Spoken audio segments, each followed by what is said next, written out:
Con esto, pues damos comienzo a esta mesa redonda, a este coloquio, que lleva por título Pasión y tedio en la política. Poder, servicio, bien común o ideología. A propósito, hemos hecho un planteamiento sumamente amplio para que, bueno, pues poco a poco con las aportaciones de cada uno de los tres ponentes que tenemos ahora con nosotros, ya en pantalla, pues podamos ir acotándolo, pero al mismo tiempo moviéndonos por todas esas, esos vericuetos, todas esas situaciones en las que, bueno, quien más, quien menos, tiene una opinión, tiene un parecer, a veces fundada, a veces pues consecuencia un poco de lo que se oye, se escucha. Ciertamente todo el mundo habla de política, no todo el mundo entiende de política, pero desde luego creo que muchas veces tenemos motivos suficientes para juzgar y valorar a nuestros políticos, porque a veces sus planteamientos y su comportamiento nos da pie para ello. Vamos a entrar ya sin más dilación a presentar a los tres ponentes que nos acompañan. En primer lugar, tenemos con nosotros a Mar Carranza. Muy buenas tardes, Mar. Hola, muy buenas tardes a todos. Muchísimas gracias por haberme permitido y por permitirme compartir esta tarde con vosotros. Pues Mar es esposa y madre, me ha dicho que eso para ella es lo más importante, pero en cuanto a su formación es politóloga y socióloga. Se ha dedicado fundamentalmente a la investigación social, al análisis político, ha formado equipo, ha trabajado junto con el famoso sociólogo Amando de Miguel y también ha trabajado en la investigación político-electoral. En algunos momentos, pues también en su trayectoria colaboró con Alberto Ruiz Gallardón. Ella es doctora en Historia del Pensamiento Político y durante 12 años ha ejercido la docencia en la universidad. Uno de sus deseos que se ha visto satisfecho, de los más íntimos, de los más bonitos, era el que alguien la considerara maestra. Y efectivamente, pues una de sus hijas, María, le dio un día la sorpresa diciéndole que quería también dedicarse a esa misma profesión. Y entonces está ya, creo que por tercero de carrera, posiblemente, Cuarto. ya nada menos, fíjate. Y nada, pues tenemos un núcleo de pensamiento sociopolítico en casa de Mar y de Jesús. Muy bien, pues Mar, bienvenida y muy buenas tardes. Tenemos Muchísimas gracias. Buenas tardes. a Fernando Carbajo López, conocido ya entre las personas que habitualmente asisten a nuestros Foruniver, porque es uno de los asiduos. Fernando me ha dicho, soy profesor. Efectivamente, Jubilado, pero profesor. profesor catedrático de filosofía y profesor universitario.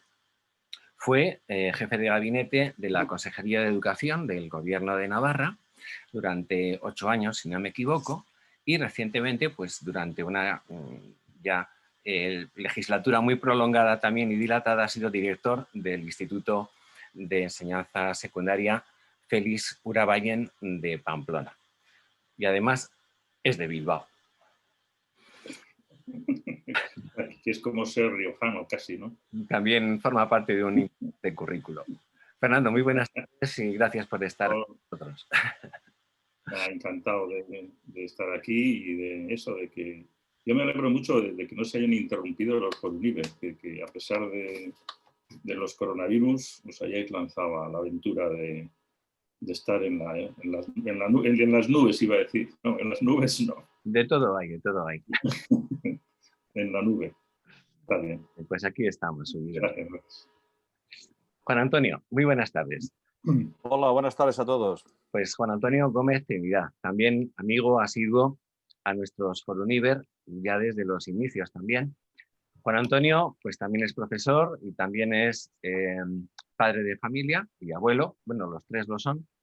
Y Juan Antonio, también catedrático de filosofía, ha ejercido en una doble trayectoria, por una parte, como director general de educación del Gobierno de Navarra, de la durante 12 años, si no me equivoco, y luego también ha tenido una trayectoria en la política activa.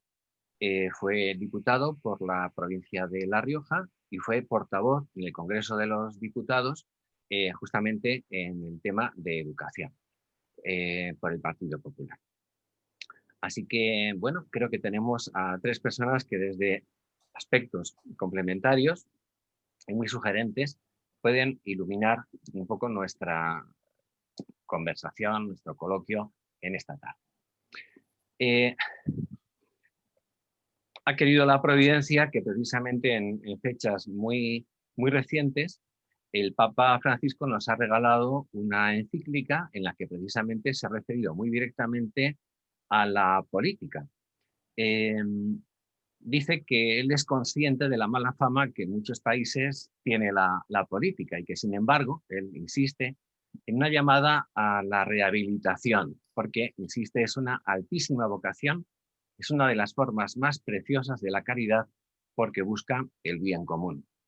Y añade, el político es un hacedor, un constructor con grandes objetivos, con mirada amplia, realista y práctica, aún más allá de su propio país. Bien, pues esta es la primera pregunta que os lanzo. Mar, Fernando, Juan Antonio. La política como actividad suscita pasión, a veces desaforada, llega incluso a veces hasta el fanatismo en algunos casos extremos, pero también a un gran sector de nuestra sociedad parece como que la política y los políticos producen tedio o incluso decepción para mucha gente. ¿Por qué pensáis que se dan posturas tan distintas y tan acentuadas al respecto? ¿Por qué la política nos ofrece esa especie de doble cara tan diferente? Mar. Bueno, pues empiezo yo. Bueno, yo creo que obedece, vamos a ver, obedece a algo tan íntimo, que es que el hombre es un ser social por naturaleza. Esa necesidad de vivir en sociedad, de estar en sociedad, de ser en sociedad, necesita de algo tan importante como es la organización y la estructuración de las relaciones y la organización en sociedad de las personas. Y se vive de una manera muy íntima, es algo que afecta también a lo más profundo del ser humano, ¿no? Porque es donde la persona, donde el ser humano se desarrolla, convive, reflexiona, busca la verdad, busca el bien, busca la belleza. Por lo tanto, yo creo que los seres humanos necesitamos de ese hacer, de ese estar, de ese ser político, porque de alguna manera nuestra naturaleza, que es social, necesita de esa organización.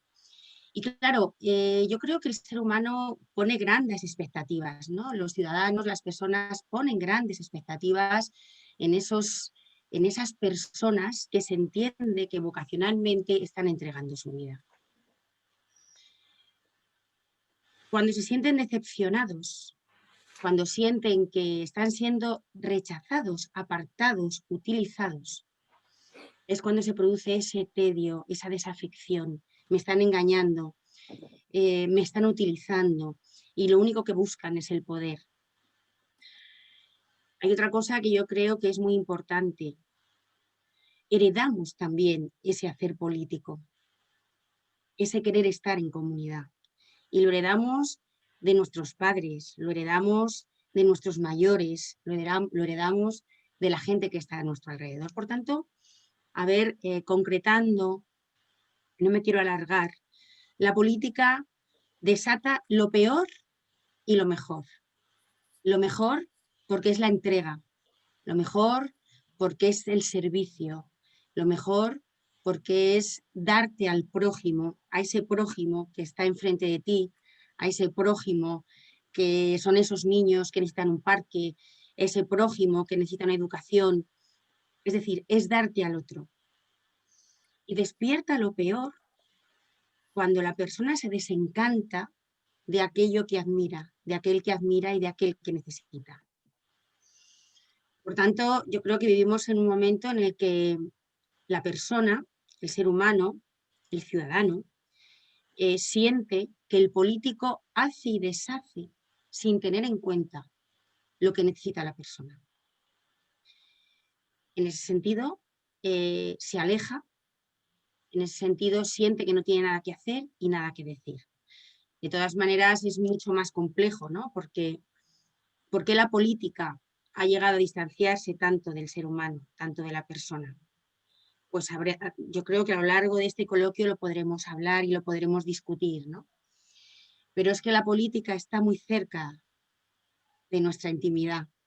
No es no solamente es una actuación social, es un ser y un estar en el mundo. Si ese ser y ese estar en la sociedad nos defrauda, es tan alto el disgusto, es tan alta la decepción, que podemos llegar a rechazarlo. Por eso la actividad política debería ser noble, debería ser magnánime, como se decía esta mañana. Debería estar cargada de servicio al otro. Qué bien. Muchísimas gracias. Le vamos a dar la palabra a Fernando, pero creo que ha salido un momentito. Juan Antonio, te escuchamos si no te importa y pasamos el turno de palabra para que lo utilices. Bien, pues prácticamente lo ha dicho Mar. No es un cumplido, sino que es una realidad. Somos seres sociales, que es tanto como decir somos seres políticos. Lo que pasa es que la política, la palabra política en sí en estos momentos se ha desprestigiado. Tanto es así que en estos momentos, por ejemplo, antes tú hablabas de mi currículum y yo no tengo que ocultar que he sido diputado en el Parlamento, pero confieso que cuando estuve allá, sobre todo en el primer pleno, pues, y en la investidura del que entonces iba a ser presidente del gobierno, sufrí una tremenda decepción, porque efectivamente, como buen ciudadano, yo tenía un cierto, digamos, mitificado la figura de los políticos. En vano, son los padres de la patria, se decía, y a los padres se le tiene respeto, se le tiene cariño, se le tiene admiración, etcétera.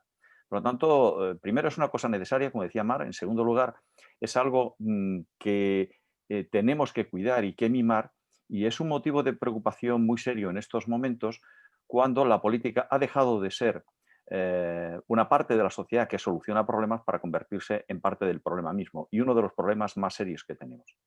Y esto nos tiene que hacer una doble reflexión o llevar a un doble planteamiento. Es decir, ¿por qué la clase política en estos momentos en España y en general en el mundo, pero me voy a centrar en España, es tan mediocre? ¿Y por qué genera tanto rechazo, tanto tedio?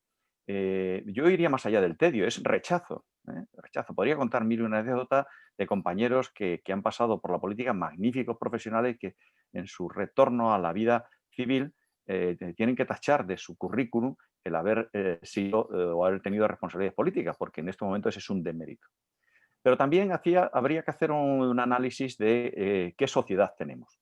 Hasta qué punto no es una sociedad inmadura que necesita tener un padre que le solucione los problemas. Y yo creo que eso en España también es muy peligroso. Falta sociedad, falta implicación del ciudadano en esa tarea política con mayúscula. El hombre es animal von politikon, que diría Aristóteles, es decir, el hombre es un animal que tiene que vivir dentro de la polis. Ya decía, creo que era Ortega y Gasset, que no querer saber nada de la política es de idiotas, y pensar que todo es política, aunque esto supongo que luego lo hablaremos, es ser fanáticos, ¿no? Ni una cosa ni la otra, pero desde luego no podemos prescindir. Y si me permite una expresión que puede sonar un poquito fuerte en estos momentos, hay una especie de minoría de edad de la sociedad española. Seguimos pensando que tiene que haber un líder que nos solucione todo, un partido que nos dé respuesta a los grandes problemas. Ya vendrá fulanito y aquí pondremos el nombre que más nos suene, el partido político que más esperanzas nos genere, y de alguna forma estamos tranquilos y nos volvemos como los hooligans partidarios de una bandera o de otra. Esto yo creo que es peligroso, por lo que supone de minoría de edad del ciudadano español y por lo que supone de absolutizar, de deificar a una institución como son los partidos políticos, que tienen evidentemente sus limitaciones. Y creo que este es el mecanismo que en estos momentos está funcionando, es decir, poner demasiadas expectativas en los políticos y en los partidos políticos y exigir que venga un líder que nos solucione todo. Esto es muy peligroso, porque lo que está haciendo es fragmentando la sociedad, generando falsas expectativas desde mi punto de vista. Estamos deseando que llegue un líder que unifique todo y, como bien sabe Mar, que es socióloga y politóloga y de esto podría hablar mucho mejor que yo, cuando un país está desencantado de su clase política, está esperando a que llegue un líder, aunque sea con botas militares, que le salve. No digo que sea esa la situación española, pero también hay que recordar, como decía Hannah Arendt, que en estos momentos el peligro de las dictaduras está no en la violencia ejercida por un determinado señor o un determinado partido. En estos momentos las dictaduras tienen un tono grisáceo, burocrático, civilino, va conquistando las voluntades y las mentes. Y eso, aunque sea menos llamativo, pero no deja de ser menos peligroso. Me parece una reflexión muy rica la de los dos. Hemos tenido un pequeño problemilla y Fernando se había desconectado, pero ahora ya le tenemos con nosotros otra vez. Bienvenido de nuevo. Aquí estoy. Siento haberme perdido lo que hayáis hablado. Pues no te importe repetirlo porque estaba muy bien. Ah, sí. Vale. A ver, yo lo que estaba pensando, según oí esta mañana la conferencia y estaba, en fin, pensando en la situación y en la pregunta, es que esto no es nada nuevo.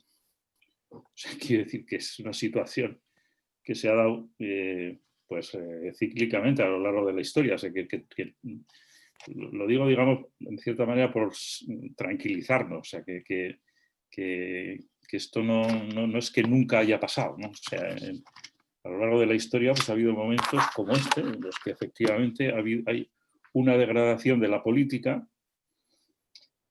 que desmoraliza al personal, ¿no? Utilizando esa expresión de Aranguren, ¿no? De cómo la desmoralización de la política lleva a desmoralizar, ¿no? A los ciudadanos, o sea, a perder, pues eso, la confianza, el entusiasmo, la fe en que realmente sus dirigentes políticos vayan a hacer algo sensato.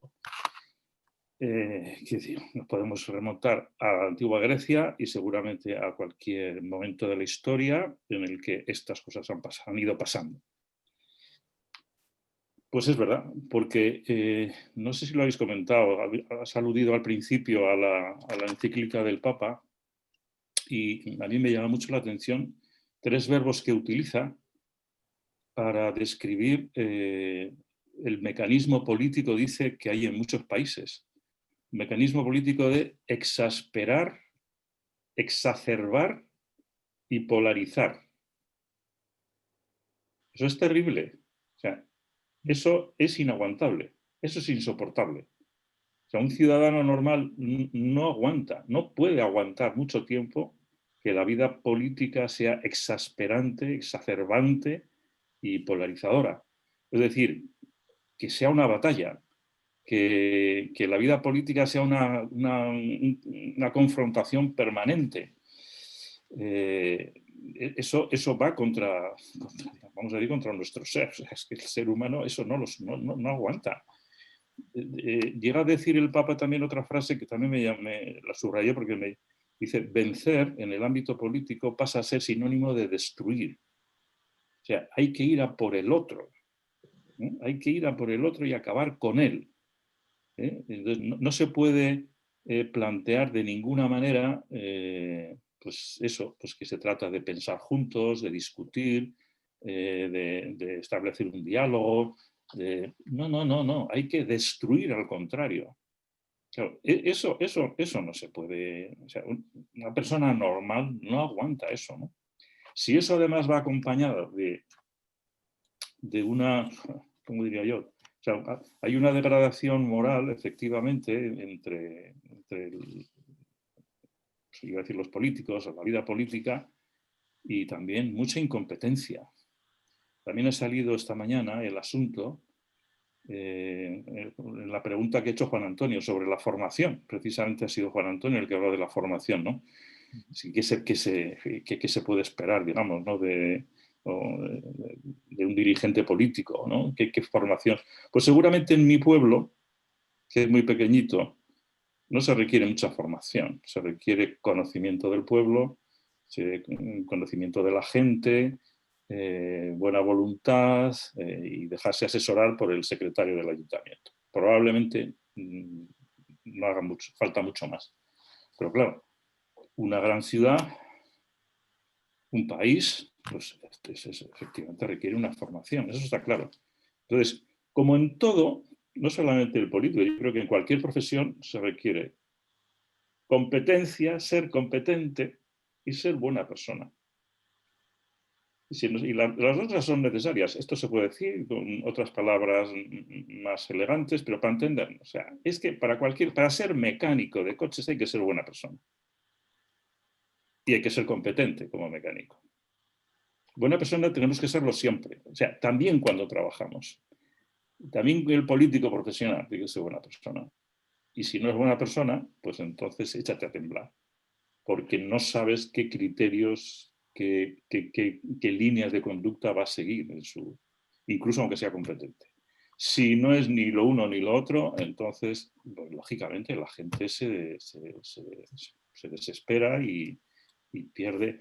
Y sobre todo, empezaba diciendo que esto ha ocurrido muchas veces a lo largo de la historia, porque lo peor de todo, lo peor que nos puede pasar es que pensemos que es una situación que no tiene marcha atrás, que no tiene solución, que no se puede hacer nada, que eso es así. O sea, pues que los políticos son los políticos, y si estuviera ahí, haría lo mismo, y pues, entonces, apaga y vámonos. Entonces tenemos que pensar que no son utopías cuando hablamos de que la política es una vocación, de que es... esta mañana se hablaba del noble arte de la política. Bueno, pues es que nos lo tenemos que creer de verdad, porque si no estamos perdidos. O sea, es fundamental, ¿no? Bueno, supongo que habré consumido los 5 minutos, pero bueno, ahí estamos. Cumplidamente. Muchísimas gracias. Me has dejado intrigado porque yo pensaba que eras del mismo Bilbao, pero bueno. Ha salido hace un momentito, creo que se ha atribuido a Ortega la expresión. Hay una especie como de lema indiscutible en cierto sector de la vida política que dice que todo es política. La educación es política, el deporte es política, la moda es política. Yo os preguntaría, ¿es así o no? ¿Cómo habría que entender esto para que fuera razonable? ¿O cuál es el sentido en el que se dice esto? Y si esto se puede entender adecuadamente de alguna manera. Mar, ¿todo es política? Bueno, a mí todo es política. Me vas a permitir, un momentito, al hilo de lo que estaban diciendo hace un momento Fernando, ¿no? y Juan. Pues sí, efectivamente, sobre la formación del político, ¿no? Tomás Moro decía, la persona que se dedica a la política tiene que tener una formación diferenciada. A ver, me explico. Tiene que tener una formación humana, moral y, desde luego, intelectual. Pero, como bien decía Fernando, ¿no? Hay que ser buena persona. Hay que ser buena persona, hay que tener unos valores construidos sobre roca. Porque en el ámbito político yo nunca he ejercido como en la actividad política, pero como en todas las actividades, los vientos pueden tumbarnos, ¿no? Entonces hay que edificar sobre roca, y para ello, siguiendo a Tomás Moro, hay que tener una buena formación humana, una formación moral bien sujeta y, como no, una formación intelectual. Y luego eso adaptarlo a las diferentes realidades. Como bien decía Fernando, en un pueblo chiquitito, pues a lo mejor es otra la realidad, ¿no? Como estamos hablando a nivel, si quieres, de la comunidad, una territorialidad más grande, ¿no? Más amplia. pero desde luego es muy importante esto en esta formación moral, humana e intelectual. Y si no hay eso, no hay nada. No hay político, no hay política, no hay actividad política, no hay servicio. Entonces, y eso, volviendo un poco a lo anterior, que me parece muy importante, y eso es lo que produce esa desafección. ¿Es el único momento, como ha dicho Fernando, en la historia de la humanidad? No. Pero siempre que una sociedad está enferma, nuestros políticos están enfermos. Porque los políticos no salen por inseminación espontánea. Son hijos del momento en el que nacen, en el que viven, en el que se educan, en el que se relacionan. Esto es muy de Ortega también, ¿no? Entonces esto también es muy importante, yo creo, tenerlo en cuenta. ¿Todo es política? Decías, Andrés. Bueno, todo no es política, pero sí que la política lo inunda casi todo. Sí que la política atañe a una gran parte de la dimensión del hombre. Porque al fin y al cabo, como decíamos al principio, el hombre es un ser social por naturaleza y por tanto es un ser político por naturaleza. Tienen que gestionarse los recursos, hay que vivir en sociedad. ¿Qué es política? Esa es la primera pregunta. ¿Qué es la política? Bueno, en fin, se puede definir de muchas maneras. Efectivamente, la política es un servicio, la política es una entrega, pero la política es tomar decisiones.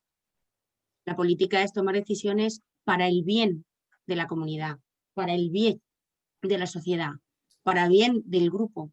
Por tanto, cuando se están tomando decisiones sobre la convivencia de otros, atañe a muchos ámbitos de su vida privada y de su vida pública. Por tanto, sí que no diría que todo es política, como dice Ortega, pero sí diría que la política afecta a un ámbito muy importante del ser humano. Yo me pregunto, ¿comprar un producto que no ha sido hecho por niños en Marruecos o en la India esclavizados es política?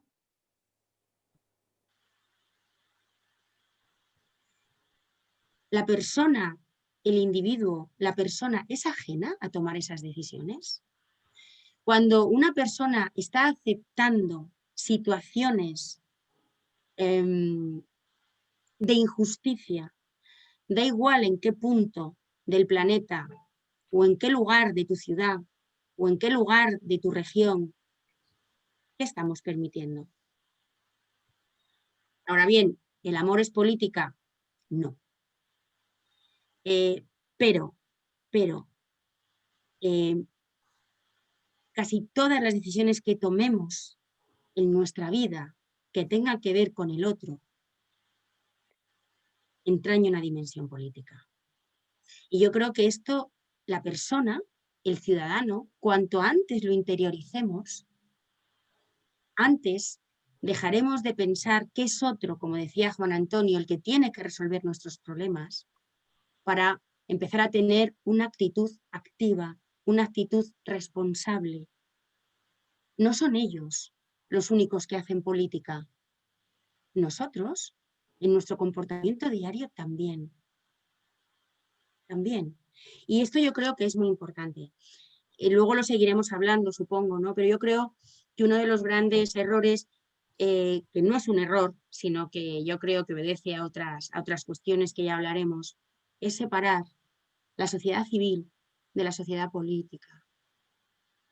Por tanto, es muy importante que comprendamos que nuestro ser, insisto, y nuestro estar en el mundo es una forma de hacer política, porque es una forma de entender nuestra relación con los demás. Gracias, Mar. Fernando.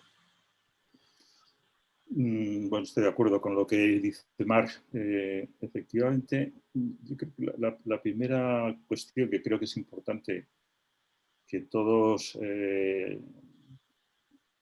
digamos, asumamos o así, lo tengamos presente, es que lo que hacemos tiene una dimensión social. Santo Tomás de Aquino dice que todas nuestras acciones caen bajo la virtud de la justicia. Todo lo que hacemos. O es justo o es injusto. Y dices, ¿cómo?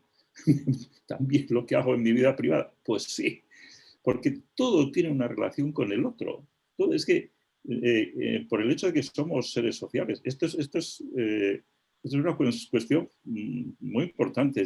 Todos lo repetimos, que efectivamente somos animales sociales, animales políticos, ya, pero entendemos realmente lo que quiere decir. O sea, lo que quiere decir es que todo lo que yo hago repercute sobre los demás. También lo que pienso y no digo. Porque en cuanto que yo estoy presente y estoy con otros, todo lo que yo soy está afectando a los demás.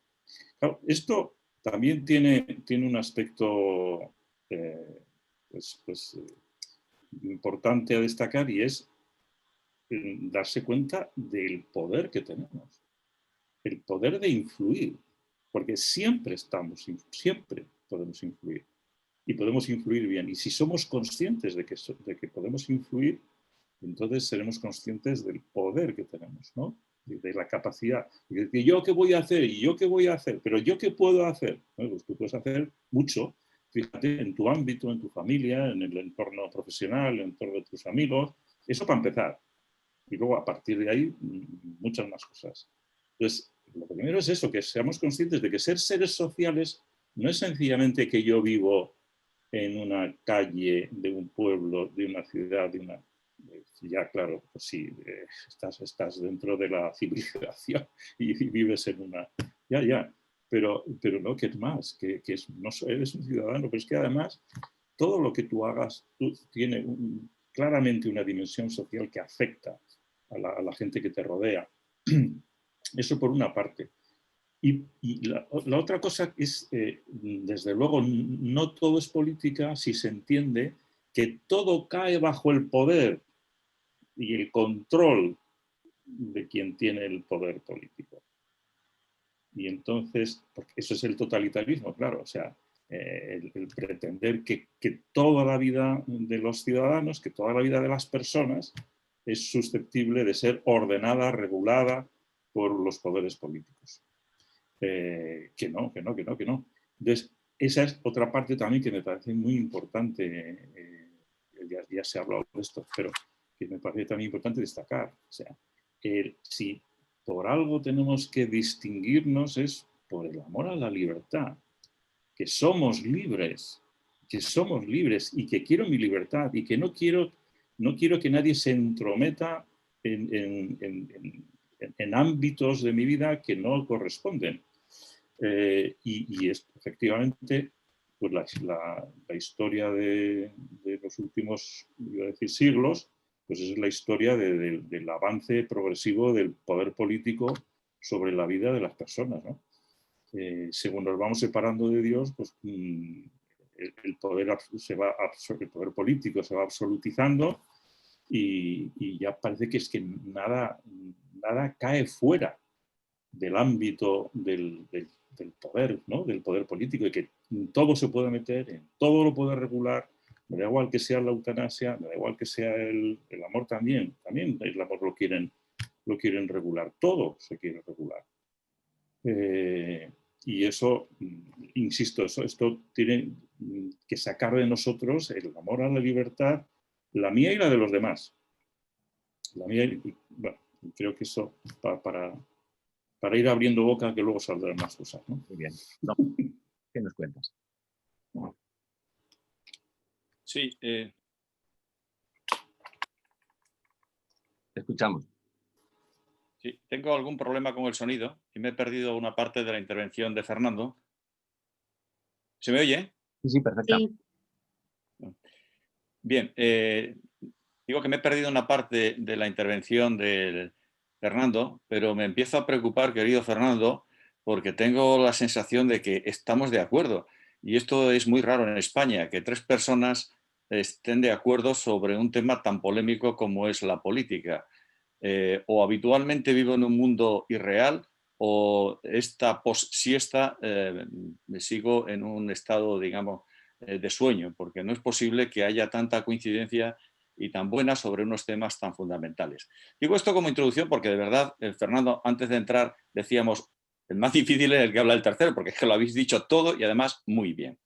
Efectivamente, hay que distinguir esa política noble como parte esencial de la naturaleza humana, el ser político como el hombre virtuoso que conduce a la sociedad al bien común, una palabra que ha desaparecido hoy del lenguaje, y hoy la mayor parte de nuestros espectadores o nuestros oyentes entienden por política otra cosa, que es lo que está en los medios de comunicación, que es la actividad que ejerce una determinada clase, unas determinadas estructuras, que son las que han hecho, junto con la pasividad de la sociedad, y aquí quiero destacar lo que acabas de decir y lo que he dicho en mi primera intervención, gran parte del mal de la política está en la sociedad, que lo sustenta de una forma pasiva, esperando a que venga alguien mejor que vaya a cambiar las cosas. Por lo tanto, quiero insistir en la responsabilidad de cada uno, y como lo acabas de hacer tú, Fernando. Pero si nos fijamos en el segundo término o la segunda concepción de la política, la que habitualmente invade los medios de comunicación, el discurso en la calle, etcétera, yo decía en mi primera intervención que lamentablemente se ha desprestigiado y se ha convertido incluso en algo denigrante. Ser político hoy tienes que demostrar que eres bueno. Y por cierto, abro paréntesis, la inmensa mayoría de los políticos de este país, tanto de aquellos con los que compartir responsabilidades como los actuales, son personas honradas, son personas generosas y son personas preparadas. Otra cosa son los que están delante de un micrófono y utilizan la fotogenia. Del mismo modo que no se puede decir que la sociedad española es la que se representa en determinadas tertulias como Sálvame o Mátame o cualquier cosa similar. No es el altavoz un reflejo en estos momentos de lo que es la sociedad. Hay mucha gente buena en política y ojalá sigan llegando esa gente. Decía Benedicto XVI, la forma más alta de caridad es la política. Pero es que eso yo lo he visto con cientos, con miles de concejales, algunos que dieron la vida, simplemente por meterse en un compromiso al que nadie les obligaba. El político asume la carga de los demás cuando los demás se retiran a su casa y se dedican pues, al noble arte de distraerse o de gozar de la familia. El político se lleva los problemas, los concejal de pueblo, etc. Por lo tanto, digo esto y cierro paréntesis porque no todo tiene que ser una condena de la clase política, sí de aquellos que han convertido esto en un espectáculo y que, entre otras cosas, uno de los males que tiene es que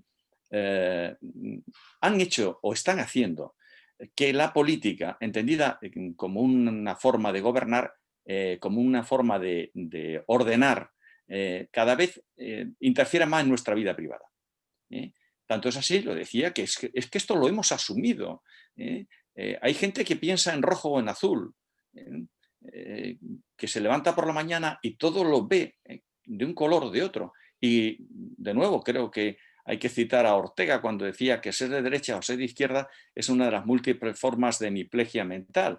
Y perdón por la cita, que sé que tiene unas connotaciones, pero que no se me entienda mal. Es decir, la realidad no es ni roja ni azul. La realidad tiene una cantidad de matices enorme. Y hay muchos ámbitos en los que la política, tal como se entiende actualmente, ni debe ni tiene por qué estar. Porque eso lo que hace es contaminar las relaciones personales, porque eso lo que hace es quitar responsabilidades y porque eso en definitiva lo que hace es quitar libertad. Y esta pandemia creo que cuando pase tendremos tiempo para reflexionar de los males que nos ha traído. Y uno de ellos es la pérdida de libertades. Estamos asistiendo de una forma muy frívola a que se nos recortan derechos y libertades fundamentales, que nos dicen cuánta gente se puede reunir en una casa particular y sin que nadie levante la voz y diga, oiga, pero ¿qué me está diciendo usted? Hábleme de una recomendación sanitaria, pero hay derechos y libertades que solo en situaciones muy extremas se pueden conculcar. Y por favor, que nadie haga una lectura sobre las circunstancias concretas de determinados conflictos entre comunidades o no. Quiero elevar la reflexión y decir, cuidado porque se nos está invadiendo. Eso en la forma de pensar, en la forma de expresarse, en la forma incluso simplemente de vestir, en la forma de opinar. Es decir, hay una invasión de la política en la vida privada y eso es peligrosísimo. Y tengo que decirlo, y en este caso sin tapujos, eso es una forma muy civilina de dictadura. Una dictadura que no mata los cuerpos, pero mata al espíritu. Y eso es lo que tendríamos que revisar. ¿Hasta qué punto esta sociedad no está siendo carne de cañón de una dictadura, por más que esa dictadura aparezca como lo políticamente correcto, pero que está produciendo muertes, y muertes civiles, no muertes cruentas, pero muertes incruentas? Y aquí es donde yo veo el gran peligro que tiene la política actual, en la forma en que está implantando determinados modos de pensamiento, de expresión y cercenando libertades. Y no me hace falta poner muchos ejemplos porque basta leer cada día los periódicos para ver que esto es una realidad y no es una utopía o no es pensar en miedos. Muy bien, muchísimas gracias. Creo que nos ha quedado dibujado un panorama muy rico con lo que habéis mencionado, muy complementario todo ello. Según esto, por precisar un poquito más, si hubiera que hacer no una separación, como bien se ha dicho, sino una distinción entre el ámbito de la vida privada y el ámbito de la vida pública, ¿dónde pondríais vosotros, en cierto modo, la demarcación, la frontera? Por ejemplo, aparte de afirmaciones como si los hijos no son de los padres, posiblemente lo sean del Estado o de la señora ministra de turno en cuestión, bueno, también se puede plantear, y yo puedo imponer mis propias creencias, convicciones o posturas a los demás si me dedico a la política. ¿No sería esto, en cierto modo, imponer unas creencias propias, unos valores privados al ámbito público, donde de alguna manera los demás no tienen por qué tener esas convicciones? Comienzo yo. Bueno, vamos a ver, esto es difícil, ¿no? Yo diría que el límite está en la conciencia de las personas. O sea, el Estado no puede, ni el Estado ni la política tal cual se entiende a día de hoy, cuidado, se entiende la política como actividad, como se entiende hoy, para, bueno, la actividad del Estado que detenta el poder. Entonces, vamos a ver, la política tal cual está entendida a día de hoy no puede entrar en el ámbito más íntimo de la persona, en el ámbito de la conciencia, en el ámbito de la moral, me parece a mí. Es decir, los hijos son hijos de sus padres, no del Estado. El Estado puede ser subsidiario, pero no puede ser el educador ni el formador de la conciencia ni del espíritu de estas personas, por ejemplo. Por tanto, vamos a ver, cuando hablamos de vida privada y vida pública, a mí también me gustaría introducir otro matiz, que es la vida íntima. La vida íntima, porque fijaros bien, a ver si estáis de acuerdo conmigo, ¿qué es la vida privada? ¿Qué es la privacidad? La privacidad es exactamente entrar en mi casa y cerrar la puerta. Entonces yo ahí puedo hacer lo que considere oportuno. ¿Qué es la privacidad? Ahora, ¿y en qué es la intimidad? Es esa esencia del ser, otra vez. ¿Qué es la intimidad? ¿Qué es la privacidad? ¿Y qué es lo público? Por tanto, a mí me parece que habría que definirlo esto muy despacio. Es muy importante, como decía Juan Antonio, como decía Fernando, la libertad, efectivamente. Es muy importante porque además esa libertad, ese libre albedrío, ese desarrollo de la persona es fundamental. Y el Estado no lo puede cercionar, el poder no lo puede cercionar. El poder no puede ser un poder despótico, totalitario, que limite la conciencia, que limite el pensamiento, que limite una manera de estar en el mundo y de ser en el mundo. No se puede permitir. Por otro lado, la vida, la política, tiene que estar, digamos, en el orden de facilitar la convivencia y la vida de estas personas, de las personas que han de vivir en una sociedad cooperante entre unos y otros. La sociedad debe ser una sociedad que coopere, que se entienda, que debatan, que no importa que se piense de diferente manera, si tenemos un fin, que es el bien común. La política no puede ser un medio, perdón, no es un medio, no es un fin. La política es llegar a un horizonte de convivencia racional y razonable. en el que puedan convivir diferentes posturas, diferentes situaciones, siempre desde el respeto. Cuidado con la vida privada y cuidado con la vida pública. Debemos reivindicar la vida íntima, porque la privacidad, estamos en un lugar peligroso, me parece a mí, amigos míos. Esto de no vernos en presencia, sino que tengamos que estar, Juan Antonio, con estos sistemas en el que no podamos vernos y sentirnos más cerca cuando estamos hablando, ¿no?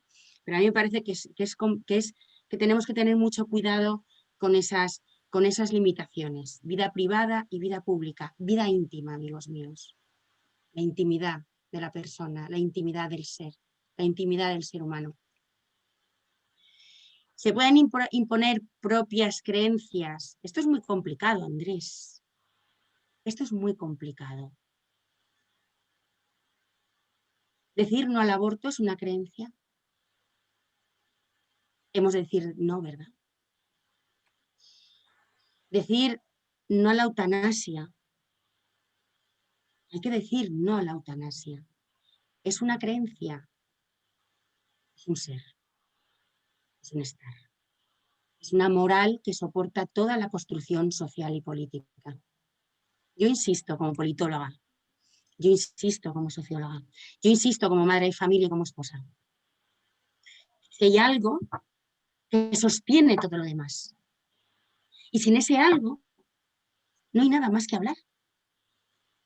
Si yo creo en el no al aborto porque creo en la vida, y porque creo en la vida, porque me sostiene una moral cristiana, quiere decirlo, imponerlo, ¿qué es la imposición? No sé, perdonadme porque estoy siendo un poco vaga en esto quizá, ¿no? Te estás animando. Pero he de defenderlo, ¿eh? Te estás animando, sí, sí. He de defenderlo.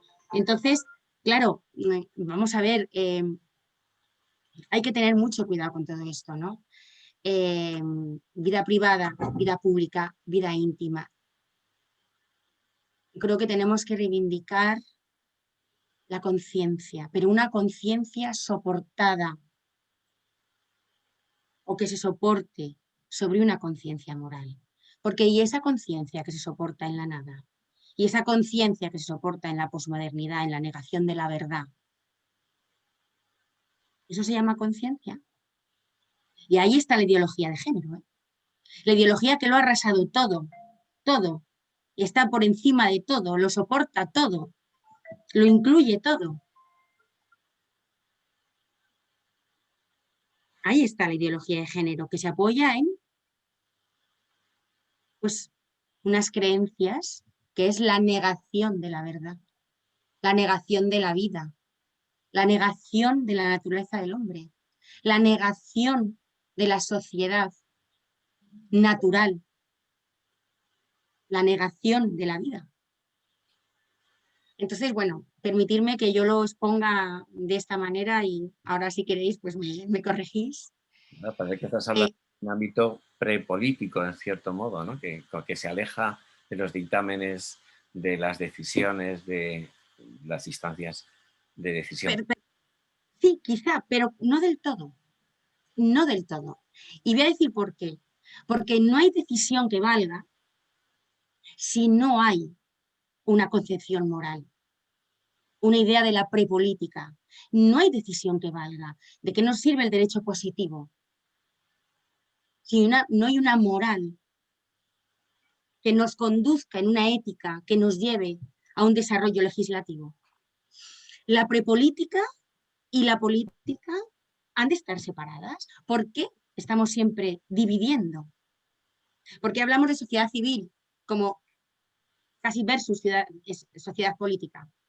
Porque hablamos de una sociedad prepolítica, de un estado de naturaleza diferente a la sociedad política que tanto han desarrollado los pragmatistas del pensamiento. ¿Por qué no unirlo? Porque tiene que haber un mundo prepolítico y un mundo político. Bueno, ahí lo has dejado. Fernando. Bueno, pues yo engancho con eso, con el final. Efectivamente, creo que que la distinción entre vida privada y vida pública iba a decir es artificial. A ver, son ámbitos distintos, pero la persona es una sola. Pues somos personas unas. Entonces, a mí me importa la vida privada del político, por ejemplo. Me importa en el sentido de que determinadas vidas privadas no me inspiran ninguna confianza, pero ninguna. Y otros sí. Entonces, cuidado con exactamente esas dicotomías, porque estamos muy acostumbrados a la dialéctica en todo.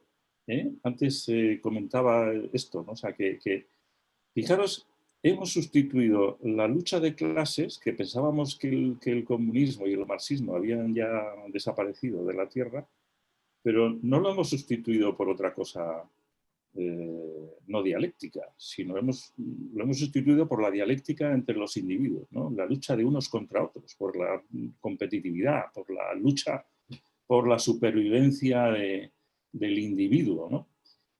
O sea, nos hemos pasado de la lucha de clases a la lucha individual, ¿no? Pero claro, no hemos superado, realmente no hemos superado esa dialéctica. Seguimos ahí. Y parte de esto tiene que ver con esa distinción, ¿no? y muchos otros conceptos que, como decía Marc, ¿no? Entonces, la persona es una, por lo tanto, yo no pretendo imponer nada, yo defiendo mis ideas, yo defiendo lo que pienso, yo defiendo mis creencias, yo defiendo lo que considero que es mejor para mí y para los demás. ¿Por qué, curiosamente, se me dice a mí que quiero imponer a los demás mis creencias cuando son los demás los que me están queriendo imponer las suyas, sea ideología de género, sea lo que sea, ¿no? De tal manera que hasta pensar de manera distinta me convierte en un apestado. Yo soy un homófobo y soy un no sé qué fobo, y todos son fobias porque me están descalificando el pensamiento único, ¿no? Los que me quieren imponer su pensamiento único me acusan a mí de querer imponer mis creencias. Eso por una parte. Entonces, somos unos, y entonces yo no puedo hacer una distinción, tirar una línea, ¿no? Entre lo que es mi vida privada y lo que es la vida pública. Son ámbitos diferentes, ¿no? Son ámbitos diferentes de acción.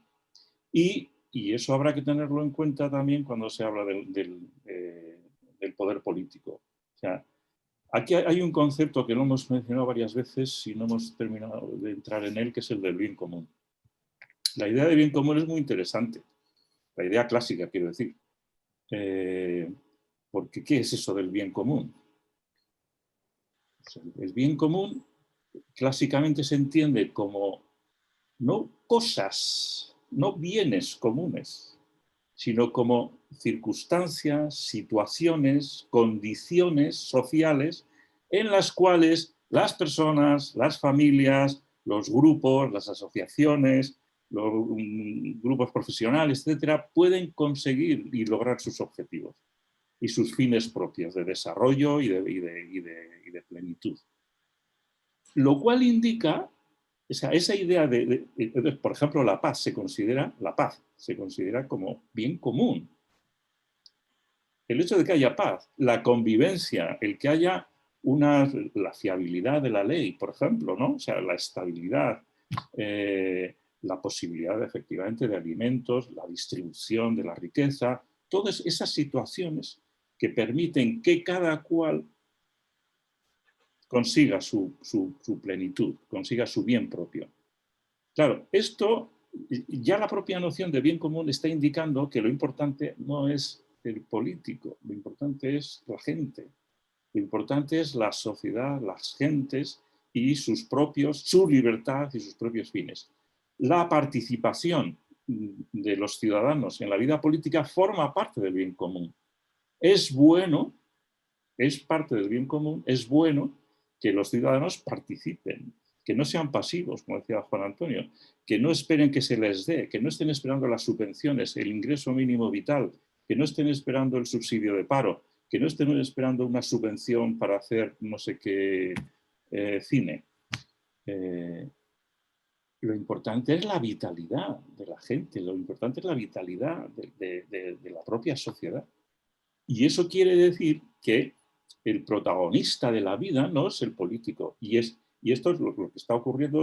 Antes habéis aludido, no sé exactamente qué era a eso. O sea que de hecho, fíjate, me parece que no hemos terminado de superar el marxismo, porque de hecho vivimos en la alienación política. O sea, vivimos un mundo político, eso que se llama la clase política, que está separada de la gente, de la sociedad, ¿no? Se habla de la clase política. ¿Cómo la clase política? No puede ser una clase, no debería ser una clase. No debería haber esa escisión entre la gente, los ciudadanos y los políticos como otro mundo. Ahí hay otras reglas, ahí se funciona con otros esquemas. Esto no puede ser, eso no puede ser. Y luego, la última cosa que quería añadir, que tiene que ver con... Entonces, ¿hasta dónde tiene que llegar? ¿Hasta dónde tiene que llegar el poder político? Antes hablaba, me parece mal, ¿no? de invasión, ¿no? La invasión de la política en ámbitos que son más personales o de la intimidad. Esto hay que hablarlo también. Entre las virtudes que se han hablado esta mañana, de las que se han hablado esta mañana, faltaba una que es la clásica del político, es la prudencia. La prudencia política, ¿no? O sea, el político tiene que ser prudente. Es decir, como no hay líneas, hay principios, hay criterios generales. Luego, ¿cómo se aplican al caso concreto? ¿Cómo se hacen? Pues igual que en la vida moral.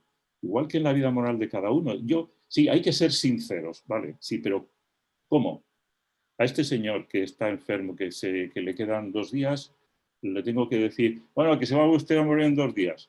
O se lo tengo que decir de otra manera, o se lo digo a sus familiares para que se lo transmitan, yo que soy el médico. ¿Cómo hay que hacerlo? O sea, una cosa es el criterio, hay que decir la verdad, clarísimo. ¿Cómo lo aplico a la situación concreta? Pues en el caso de la política es lo mismo, o sea, no hay que buscar la justicia, el bien común, pero ¿y cómo?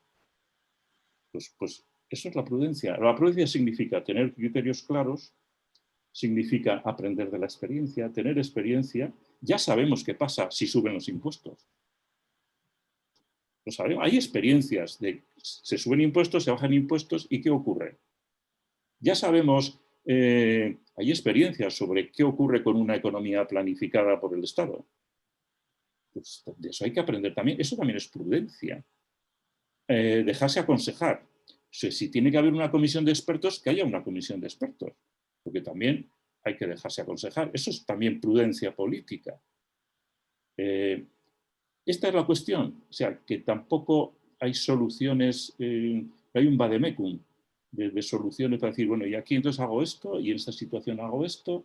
No, se requiere que el político sea prudente en este sentido clásico de saber lo que hay que hacer, saber tener criterios claros y saber y aprender cómo aplicarlos. Y ahí es donde tendrá que descubrir hasta dónde puede llegar y hasta no. Y en principio yo diría, cuanto menos, mejor. porque desde luego lo que está ocurriendo es que se nos mete hasta en la sopa la política. Entonces, alguien tendrá que parar los pies. En algún momento alguien tendrá que parar los pies. Ustedes son los que mandan, pero ustedes no son los que saben, ¿no? Creo que ha dicho alguien hace poco por ahí. Bueno, Antonio. Bueno, pues la ventaja que tiene hablar en tercer lugar es que se han abierto muchos temas. No está todo dicho, sino que se ha ido abriendo distintas reflexiones. Y nos hemos ido alejando un poco de la pregunta que tú inicialmente planteabas. ¿Debe haber límites a la intervención política? Sí. Pero fíjate que oyendo a Fernando y a Mar, cada vez tengo más claro que el problema es que hemos perdido el norte. Si el problema es que ahora no sabemos de qué hablamos cuando hablamos de la realidad, de la política, del bien, etc. Los que estamos en torno a esta mesa nos suena eso del bien común, pero si abrimos los periódicos y los telediarios de los últimos meses no aparece el bien común. aparece el interés común, que es distinto. Los que estamos en una formación clásica de la política, entendiendo por clásica aquella que desde Grecia hasta nuestros días ha logrado estas cotas de bienestar y de bien ser, con todas las deficiencias, pero donde estamos instalados, y que tiene unos pilares que en otras ocasiones hemos mencionado, el respeto por la razón, la verdad no es la suma de las opiniones, y si te rodeas de monos y le das cacahuete, te conviertes en el rey de los monos, pero eso no significa que el cacahuete sea el mejor alimento y que los chillidos de los monos sea la expresión más depurada del pensamiento, ¿no? Entonces, estamos en un entorno donde hemos perdido el norte y al perder ese norte no sabemos dónde entra lo público, lo privado. Es verdad, como habéis dicho, que lo sagrado es la persona. No sé por cuánto tiempo, pero la persona. Digo no sé por cuánto tiempo porque ya no sé si dentro de poco los animales serán personas. De hecho, queda poquito para que entremos todos dentro del mismo concepto. Lo vemos. Cuestiones como cuáles son los derechos de los animales, cuáles son los derechos de las personas, la ideología de género. Ahora no se sabe qué es el padre, la madre. En fin, casi cuesta en la propia casa explicar que todos somos iguales en derecho, pero no somos idénticos y que hay distintos papeles y hay distintas funciones. Y cuando tienes que explicar lo evidente es que estamos en una situación de crisis muy complicada. Por eso decir, bueno, tiene que haber límites para la actividad política, tanto del político como de su influencia en la sociedad, por supuesto.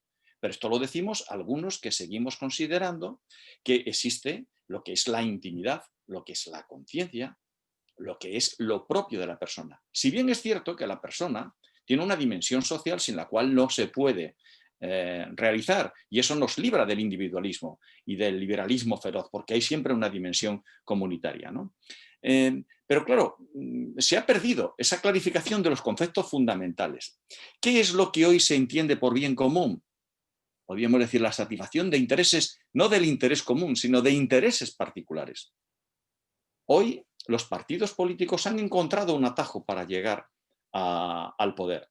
Se ha convertido, como esta mañana se decía, la actividad política en una mecánica. Se trata de vender Coca-Cola o Pepsi-Cola. Y por lo tanto lo que hay que hacer es dominar las formas con las cuales cautives el voto de una sociedad que cada vez es más acrítica. Por muchas razones que no vienen ahora al caso, pero ¿qué es lo que hacen hoy los partidos políticos? No tener un ideario. Yo cuando estuve de diputado, me acuerdo que en las críticas que hacía en su momento al gobierno, yo decía, es que usted tiene la política que parece la furgoneta de un hippie. ¿Por qué? Porque está lleno de pegatinas, y ahí ponemos todas las pegatinas, pues el ecologismo, el ismo, tal. Hábleme usted de algo serio. Díganme una concepción de la sociedad.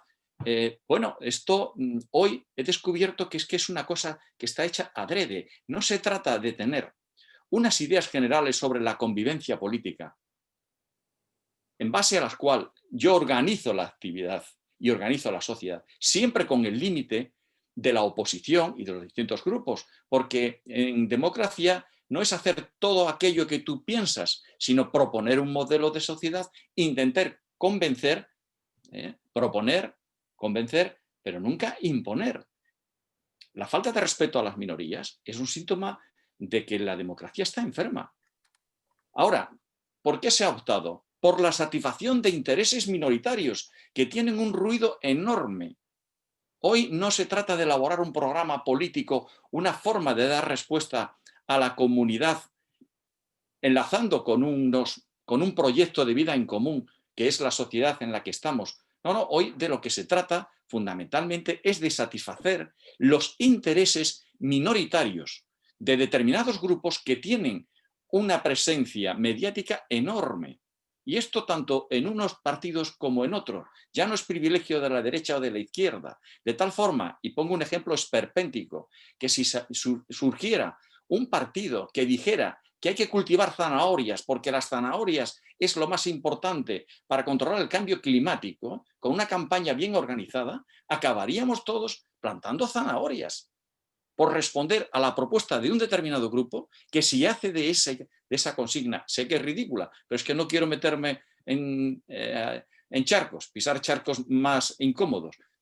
Bueno, esta es la política en estos momentos, pero además la pérdida de una visión común, de una realidad. Yo creo que en el fondo, querido Fernando, estamos con un viejo problema muy conocido y muy querido, pero que hoy no se explica en filosofía, que es la diferencia entre el realismo y el idealismo. Es decir, lo que hay que hacer es aceptar la naturaleza e intentar mejorarla. O por el contrario, no existe naturaleza, lo que existe es una idea determinada acerca de la naturaleza e imponer esa idea. Y volvemos al viejo Hegel, que en alguna sesión anterior creo que de Foro Unívera o en aulas de verano, ya citábamos. Oiga, es que eso no coincide con los hechos, peor para los hechos, pero es mi idea. Y esta idea es la que está de moda. Y arroyo a aquellos que no comulguen con mi idea. Y me da igual que me hables de conciencia, querida Mar, porque la conciencia es comunitaria. Y tú tienes que pensar como el pueblo para ser realmente libre. Y si no piensas como el pueblo, pues entonces realmente tú moralmente eres execrable. Y en la medida en que pueda, además, voy a conseguir que tengas la muerte civil. Es decir, que tú ya no tengas acceso a los canales de expresión o de comunicación. Bueno, esto es la realidad triste en la que estamos. Lo que ocurre es cuando el político, de forma consciente y por buscar esos atajos, se monta en estos caballos ideológicos y cercena las libertades. Y en eso estamos. Pero por eso esta mañana salía, e insisto, la responsabilidad de los ciudadanos en la formación intelectual, en el coraje, en el cariño, en todas las virtudes que siempre han sido necesarias.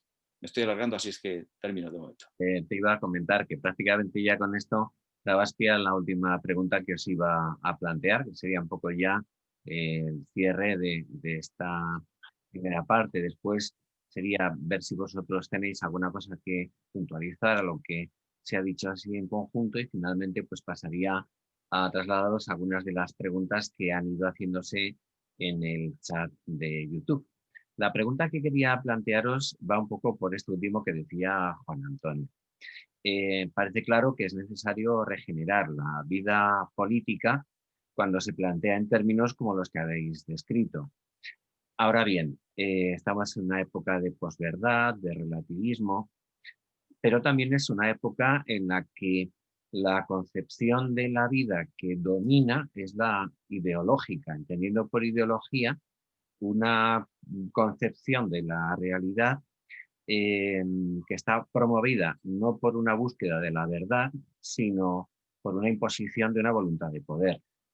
Se parece más a una estrategia para sacar adelante una postura partidista que a una especie de voluntad de lograr un bien, una convivencia saludable, una paz estable, etcétera, ¿no? Cuando las reglas de juego son las de las ideologías, que son dialécticas en cualquier caso y siempre se alimentan del conflicto y forman parte de él, sin duda. Un ejemplo de esto sería el partidismo en la política. ¿Cómo se puede romper de alguna manera este planteamiento para buscar una regeneración?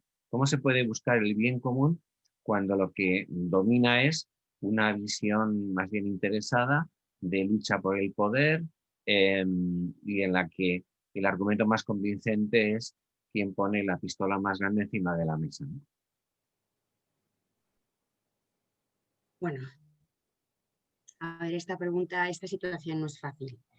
Me voy a ir a mi vida, que yo creo que va a ser más fácil. Yo creo que la regeneración de la vida política viene por entender, y esto lo hemos hablado, Andrés, lo hemos comentado, yo reivindicaría y diría que la familia es el agente de socialización, perdón, es la agencia de socialización política más importante.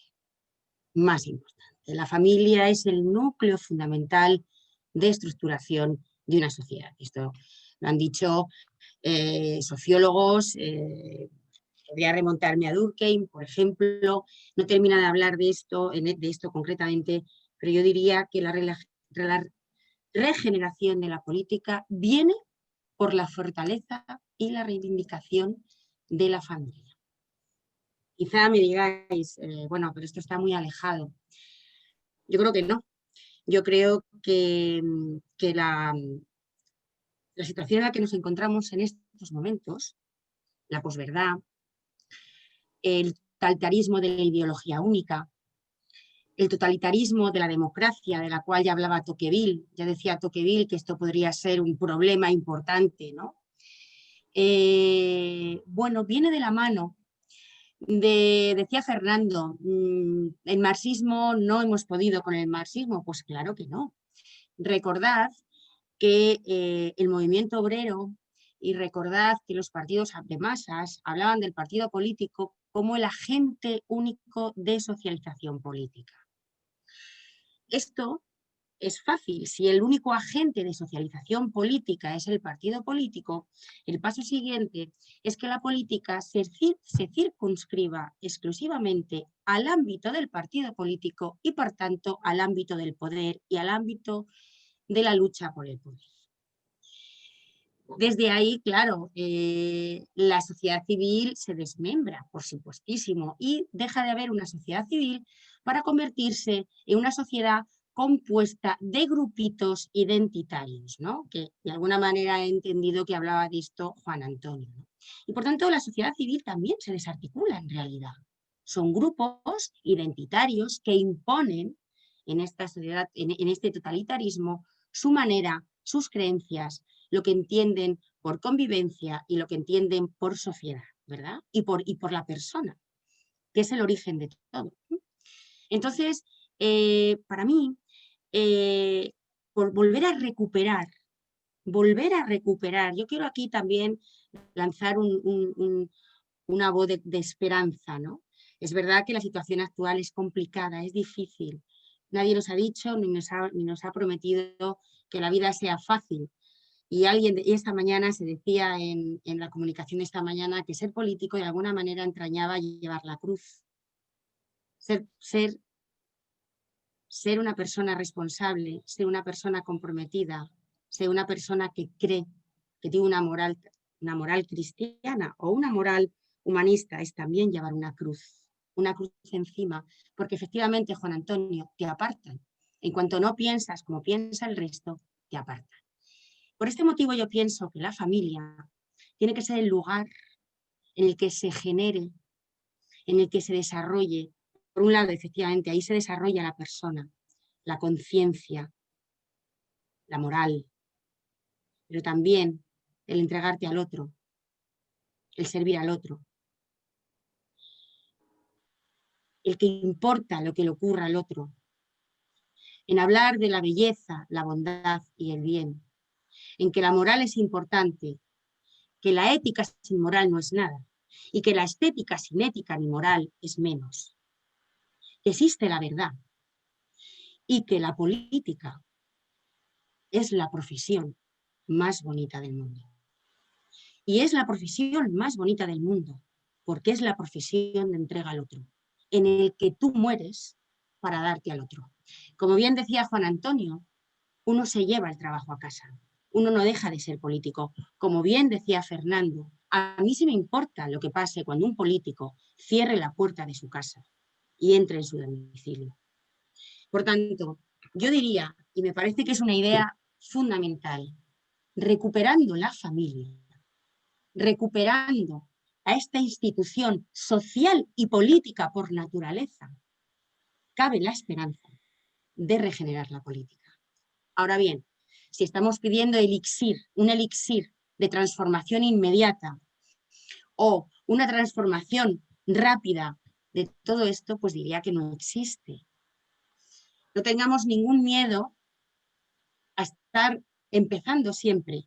No tengamos ningún miedo a seguir luchando y no tengamos ningún miedo a seguir educando a nuestros hijos, a nuestros alumnos, a nuestra gente más cercana, a seguir formándoles en esta concepción integral del hombre. Concepción moral, concepción política, concepción social. Y en una unidad, seguir trabajando por el bien de todos. En una sociedad cooperante, cooperadora, en el que se pueda discutir y se pueda mejorar. En el que el bien común, efectivamente, sea el bien de todos, que no el bien único, el bien de todos, en el que todos puedan vivir, en el que habrá que perder cosas y habrá que mejorar otras, y en el que todos tengan cabida. La política es el arte de dar a cada uno lo que necesita, desde su diferencia, que era la definición de justicia tomista, ¿no? ¿Me equivoco, filósofos? Entonces, a mí me parece que regenerar la política comienza en dar a la estructura social y política de este país y de no solamente a nivel español, sí, no te diría a nivel planetario, de dar a la familia el lugar que se merece como institución fundamental, social y política. Y digo más, una institución natural. Muy bien. Desde ahí yo creo... Se me ha ido el tiempo. Sí. Termina. Perdona. Bueno, yo creo que desde ahí podríamos, creo que ir regenerando la política. ¿Es la democracia un sistema político indispensable? Bueno, yo creo que es un sistema político mejorable, que está enfermo, que disfunciona, pero yo creo que es el mejor sistema político de convivencia. Don Fernando. Pues completamente de acuerdo en el tema de la familia. Desde luego, la regeneración de la vida política no creo que venga de la propia vida política. Es difícil que los propios partidos... Una cosa es que hagan declaraciones, ¿no?, sobre la regeneración política y... Bueno, pero es muy difícil una vez, es como un círculo vicioso y bueno, creo que eso es difícil. Hay que regenerar desde la sociedad, ¿no? Y efectivamente, sí, claro, pues lo habéis dicho, o sea, es recuperar pues una idea de lo que es la persona y del ser humano que no está ahí, que ahora mismo no está presente. Hay que recuperar el afán de la verdad, el afán, la búsqueda de la verdad. Hay que recuperar pues una cultura de diálogo, de lo que el Papa Francisco llama el encuentro, ¿no?, la cultura del encuentro, lo que otros papas llamaban la civilización del amor o la cultura del amor. Y eso, efectivamente, eso se hace desde la familia. Platón decía, se equivocaba, ¿no?, que la sociedad es como la mayúscula y el individuo la minúscula. Entonces, la estructura de la sociedad es la estructura del individuo. No, el individuo no, la familia, la familia. La familia, eso sí que es efectivamente como la minúscula, en el sentido de que pues todas estas cosas que estamos hablando de lo que es el bien común, ¿dónde aprende un niño lo que es el bien común? Es en la familia. ¿Dónde aprende un niño a compatibilizar su vida privada y su vida íntima con la vida pública? Pues en la familia. Hay cosas que se hablan en la familia, hay otras cosas que no. Otras cosas que se habla solo con el padre o se habla solo con la madre, porque son cosas de hermanos. Claro, la familia, se ha dicho siempre, ¿verdad?, que es la célula, ¿no?, de la sociedad, célula primaria. Entonces, me ha gustado mucho que hagas esa alusión, porque efectivamente es regenerar desde la vida social, es regenerar desde la familia. Y eso es un reto tremendo, porque claro, como todo está relacionado con todo, esto es un principio filosófico fundamental, ¿no? La velocidad tiene que ver con el tocino, esto es indudable. Entonces, es lógico que acabemos yendo de la política, nos acabemos yendo ¿a qué? A la nueva evangelización. Es que tenemos que cambiar el mundo. Es que ¿por qué Europa necesita, como decía San Juan Pablo II, una nueva evangelización? Porque hemos perdido las raíces, ¿no? Hemos perdido la vitalidad de las raíces. Y tenemos que ser conscientes de que nosotros tenemos la clave. O sea, que los cristianos, en lugar, y los católicos en particular, en lugar de acomplejarnos, lo que tenemos que hacer es darnos cuenta de que nosotros tenemos la clave de la felicidad, de que los principios cristianos pues, son los que nos salvan, que no nos salva ninguna ideología política, ni de izquierda, ni de derecha, ni del centro, ni de arriba, ni de abajo. Que lo que nos salva son los principios que tenemos como cristianos, que luego tenemos que aprender a aplicarlos con muchísimo respeto a otras opciones, porque no hay una sola solución para las cosas. Por eso hay que ser prudentes, por eso se requiere la prudencia, por eso Aristóteles y Tomás de Aquino, la prudencia es la madre de todas las virtudes, porque es saber lo que hay que hacer aquí y ahora, en estas circunstancias y en esta situación. Y hablaba Juan Antonio eso, de los colores y de los matices. ¿Las cosas son blancas o negras? No. ¿Azules, rojas? No. ¿Blancas o negras? No, no, hay grises. ¿Cómo que hay grises? Hay colores, millones de colores, de matices de color. Y por eso hay que ser prudentes, por eso necesitamos recuperar nuestros principios, saber que tenemos los principios buenos, los principios verdaderos, que nuestras convicciones son las que nos pueden llevar a realmente una regeneración de la sociedad y perder complejos y empezar a defender nuestras ideas y empezar a buscar soluciones a los problemas concretos sin pretender que tenemos la solución exclusiva de nada, ¿no? Ese rearme ético, o sea, necesitamos rearmarnos éticamente. Y me parece muy bonito lo que decías de la familia, una observación y con eso termino. Fue en el último Foro Univer, ¿no? Cuando hablamos del mundo feliz, de un mundo feliz. Pues, un mundo feliz en 1984, si os fijáis, en todas estas novelas futuristas no hay familia. No hay familia. O sea, la manera, el modo, ¿no? La condición necesaria para que el poder se convierta en un poder totalitario es eliminar la familia. Porque es la cuna del amor, es destruir el amor, destruir la familia. Por lo tanto, pues le damos la vuelta y yo coincido plenamente con esa visión de que tenemos que recuperar la familia, sin ninguna duda. Muchas gracias a los dos. Juan Antonio. Pues estoy de acuerdo con el diagnóstico y la propuesta de solución que acaban de hacer mis compañeros, pero a mí me parece insuficiente. ¿Por qué? Porque efectivamente quien quiere crear una dictadura lo que tiene que hacer, una dictadura externa, visible, violenta, o una dictadura civilina, invisible, interna, que se asimile y que se asuma incluso con el consentimiento de los ciudadanos. Hablabas, ahora mismo citabas a 1984. Claro, en 1984 había unas cámaras que el Gran Hermano vigilaba a los ciudadanos, y el que tenía aún un poquito de decoro y sabía lo que no había que decir, se ponía en un rincón donde no hubiera la cámara. Pero es que ahora somos los ciudadanos los que nos autograbamos y lo mandamos. O sea, es que nos hemos convertido en operadores de cámara de nuestra propia vida para exposición pública y evaluación de lo políticamente correcto. Es decir, estamos en un mundo absolutamente nuevo. Algo nos queda aún, que es lo de 1984 es una broma comparado con lo de un mundo feliz. Pero es que estamos más próximos a un mundo feliz, más a quedarnos como el buen salvaje que a lo otro, porque hemos optado por el consentimiento. Y efectivamente, no existe la familia, pero es que te diría, en Occidente y en España, ¿qué queda de la familia?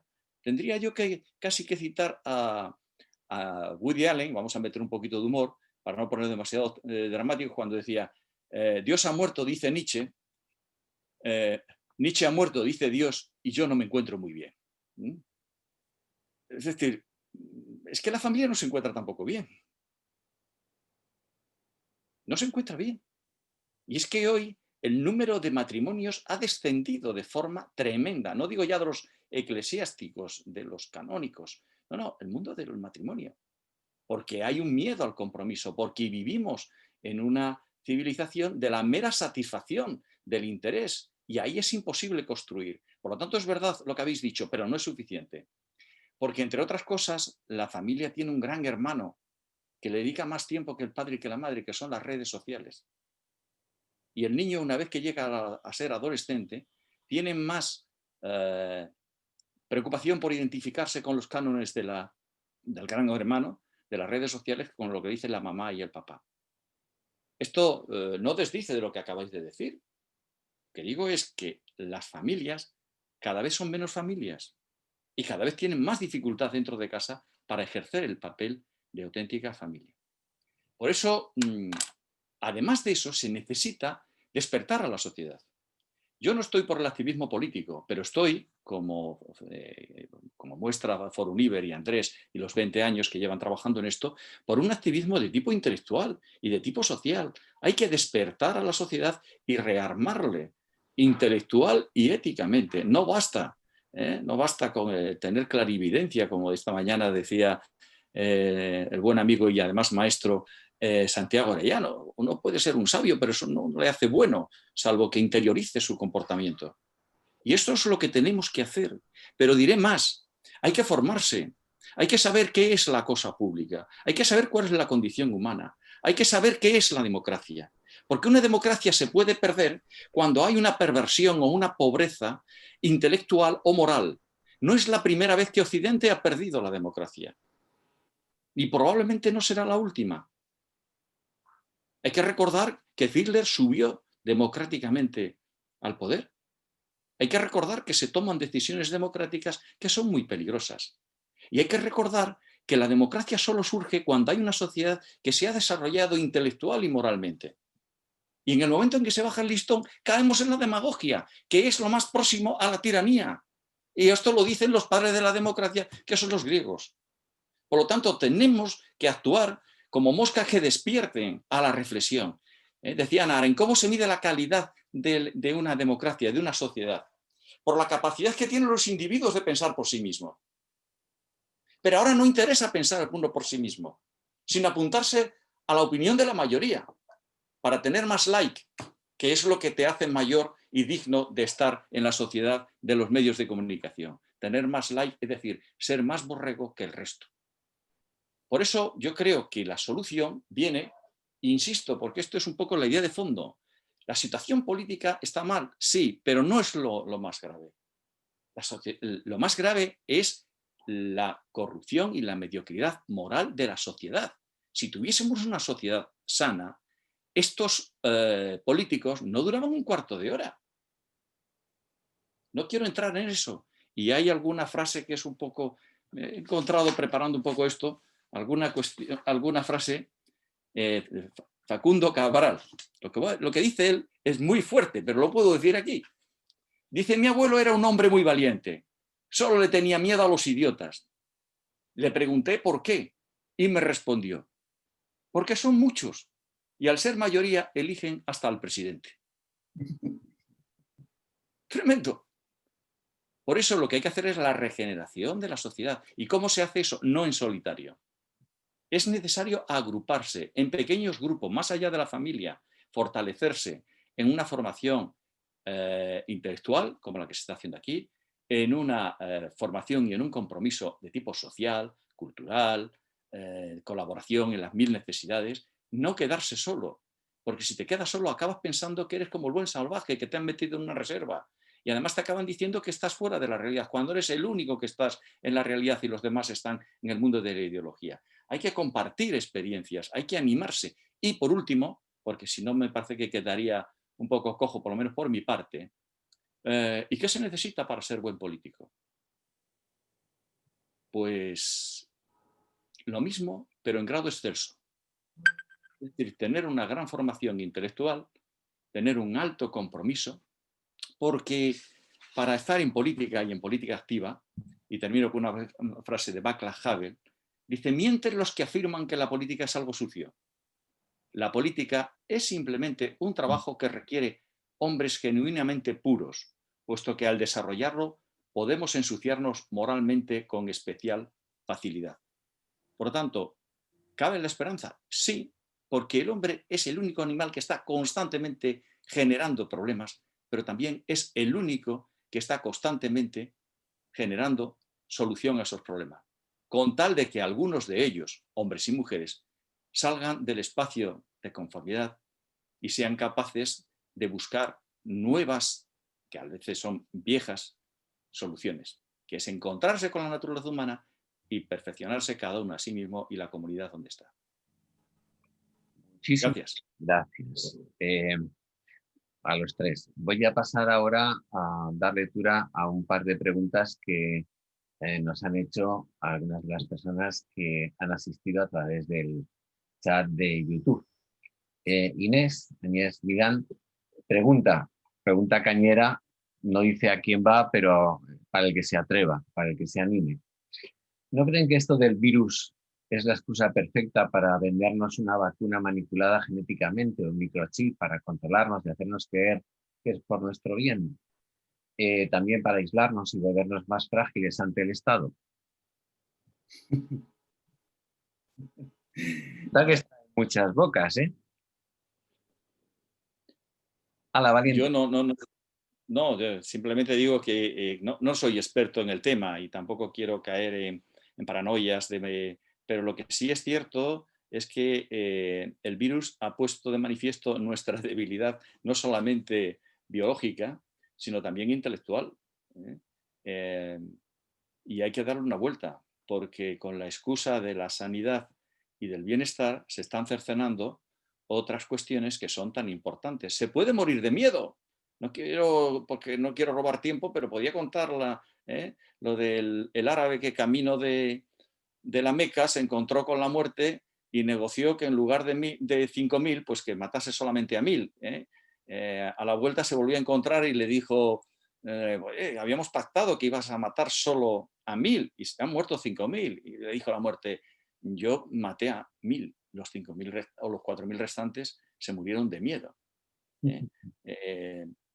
Hay que hacer todos los esfuerzos sanitarios y no voy a ser crítico con las políticas que se estén haciendo, pero sí que soy muy crítico con determinadas medidas políticas y sobre todo cómo se está interiorizando este miedo y cómo se está anulando otros valores esenciales como es la libertad, la intimidad, la conciencia, etcétera, etcétera. Esto está siendo un laboratorio en el que los estados se dan cuenta de que metiendo miedo pueden cercenar derechos y virtudes fundamentales, derechos y libertades fundamentales. Lo dejo ahí, no me atrevo a pensar más, pero desde luego es una ocasión, tendremos ocasión de pensar sobre ello, si es que así lo estimáis. ¿No más queréis añadir algo? Yo no me atrevo. No tengo ni idea. O sea, no soy capaz de elucubrar sobre esa situación. Me parece muy complicado una conspiración de tal envergadura.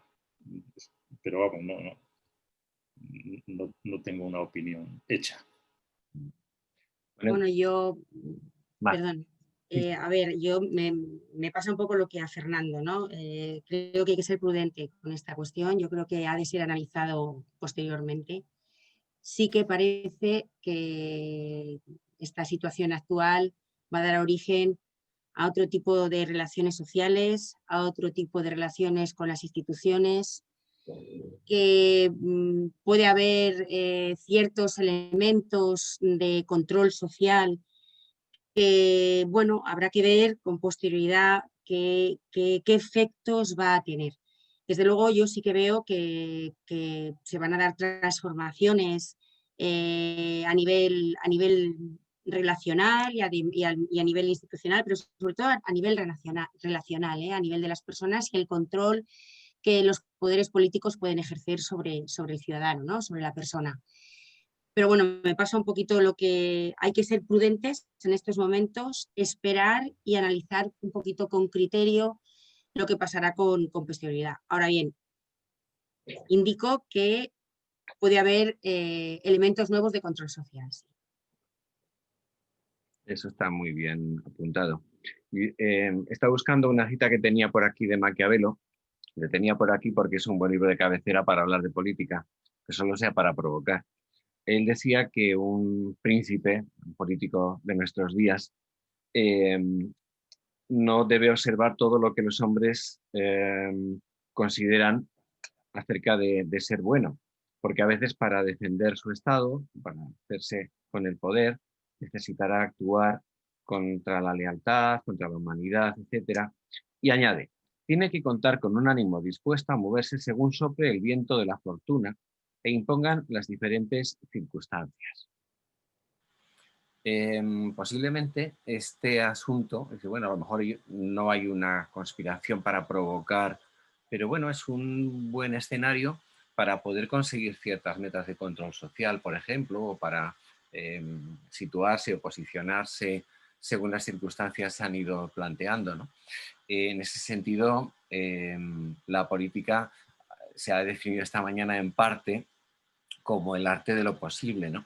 Y bueno, pues una de las posibilidades que existen ahora es esto que comentaba ahora Mar, ¿no? Que, bueno, pues, dadas las circunstancias, pues se pueden dar mecanismos y procedimientos de control social mucho más fácilmente, ¿no? Ante el miedo o el temor, etcétera, ¿no?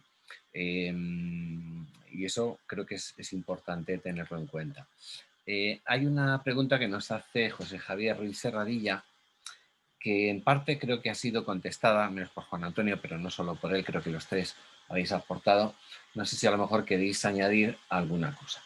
Dice, decís que la raíz de la vida política está en la intimidad. Entiendo que las claves de una vida política de calado reside en intimidades auténticas. ¿Cuáles son las claves de la formación de la intimidad? ¿Cuánto tiempo nos das para pensarlo? Nada, tiene que ser algo que salga de la espontaneidad y de lo que lleváis meditando toda la vida, o sea, improvisando.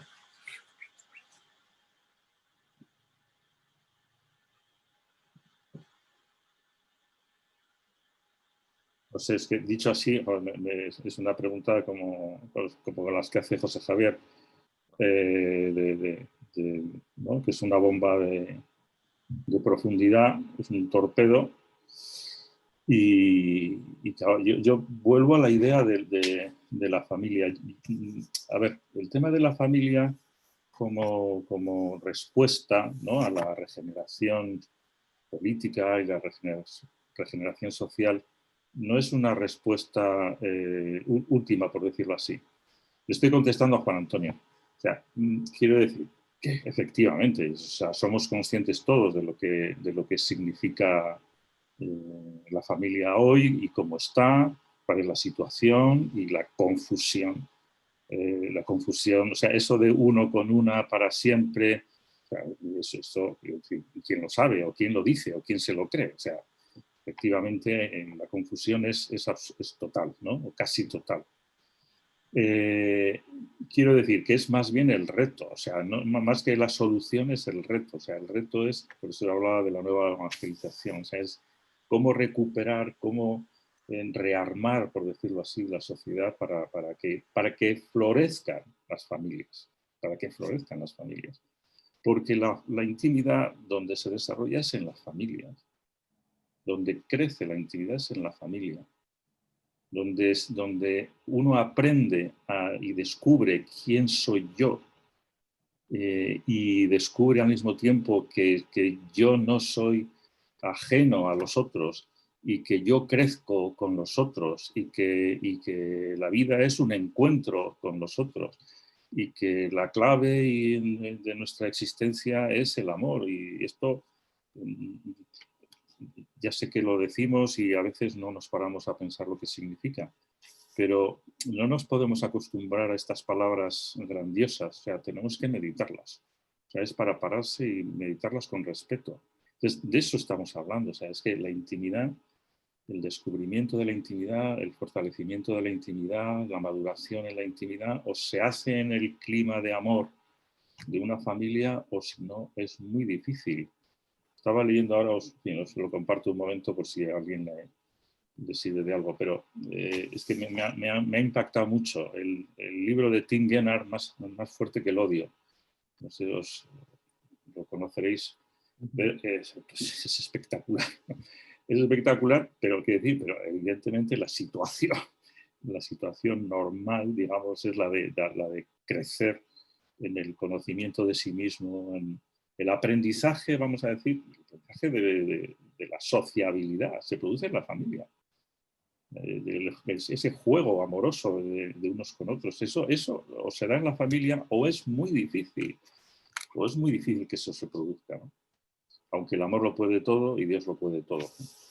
Pero yo creo que las claves van por ahí, efectivamente, las claves de la educación de la intimidad, pues sin duda, ¿no? Van por el aprendizaje y la maduración en un ámbito de amor como es la familia.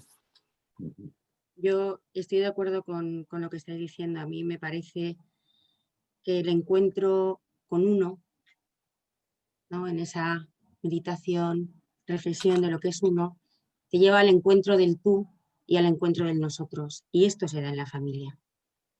Me parece que es muy importante.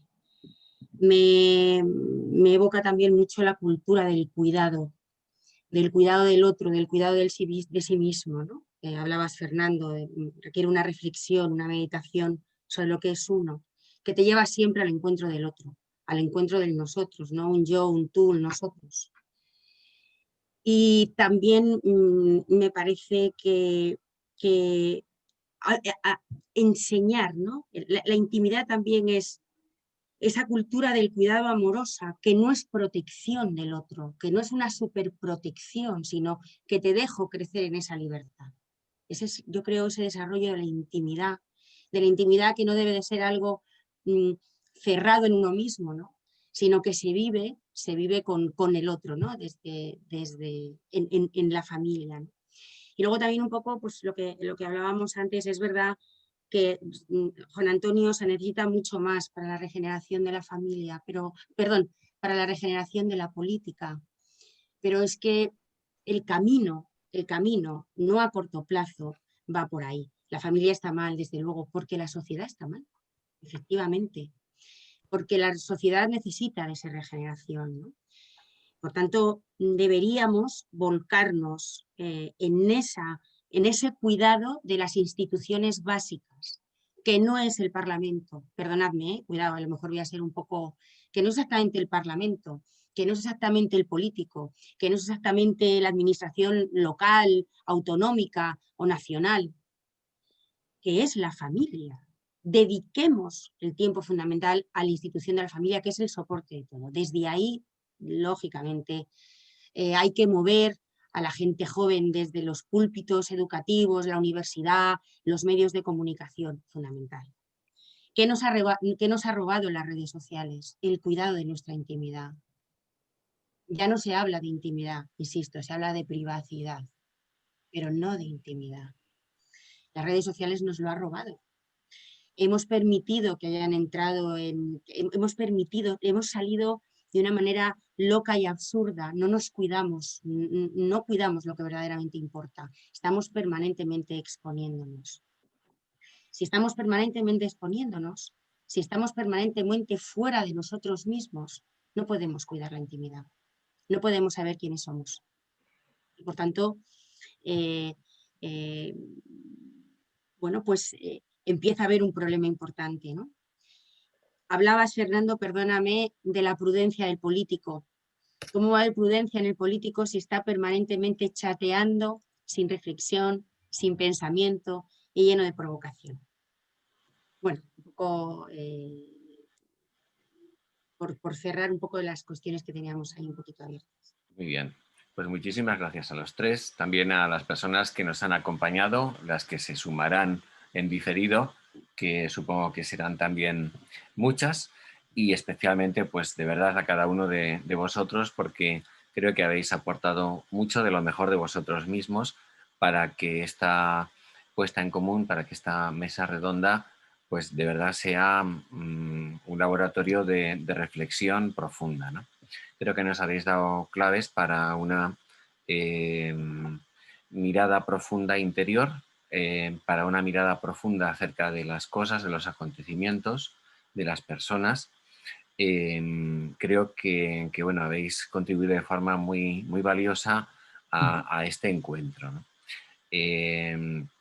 Acerca de él tengo que hacer dos pequeñas alusiones. La primera, que de alguna manera que acompaña normalmente a nuestros encuentros suele ser un dossier de documentación donde se tratan algunos asuntos que se han planteado a lo largo de las sesiones de reflexión, de las ponencias.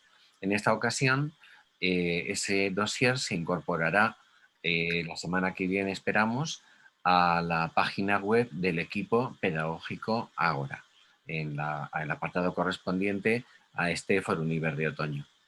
Y finalmente, pues queda mencionar que ya mañana a las 10:30 será el momento en que, Dios mediante, volvamos a encontrarnos. Lo haremos para escuchar a Santiago Arellano, que desarrollará el tema que hemos iniciado en la presentación de este encuentro, educación y política, a propósito del 50 aniversario de la Ley General de Educación. Creo que será un bonito colofón a todo lo que hemos ido escuchando y aportando a lo largo de este día. De nuevo, os agradezco a los tres, a Mar, a Fernando, a Juan Antonio, vuestras aportaciones. Foruniver, solemos decir siempre, es una amistad que crece. Gracias por haberla hecho crecer de una forma tan maravillosa. Hasta una próxima ocasión, queridos. Adiós. Muchísimas gracias. Adiós a todos. Hasta luego a todos. Adiós, ha sido un placer. Igualmente.